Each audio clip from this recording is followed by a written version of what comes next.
Irineu de Lyon, livro Contra as Heresias, no livro 3, no capítulo 1, verso 1 diz assim: Não foi, portanto, por ninguém mais que tivemos conhecimento da economia da nossa salvação, mas somente por aqueles pelos quais nos chegou o Evangelho, que eles primeiro pregaram e depois, pela vontade de Deus, transmitiram nas Escrituras, para que fosse para nós fundamentos e coluna da nossa fé. Nós podemos discordar muita coisa de Irineu de Lyon. Por exemplo, a questão do primeiro século, que ele recebe uma tradição, né?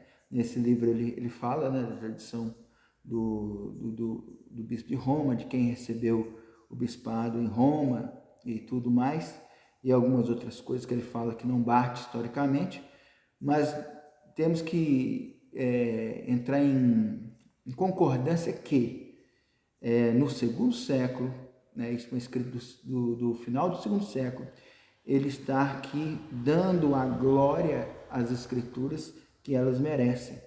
Glória essa, né, dessa igreja católica que do segundo século, que hoje talvez é ignorada e desprezada.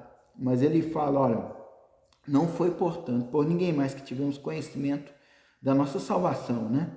Mas somente por aqueles pelos quais nos chegou o Evangelho. Ele está falando dos que pregaram o Evangelho, os apóstolos, né? Que pregaram o Evangelho, os apóstolos que nos ensinaram o Evangelho, que é aqueles que pregaram, que foram responsáveis no primeiro século e pregaram o Evangelho, nos chegou o Evangelho, que eles primeiro pregaram, tradição oral, e depois, pela vontade de Deus, transmitiram nas Escrituras, para que fosse para nós fundamento e coluna da nossa fé.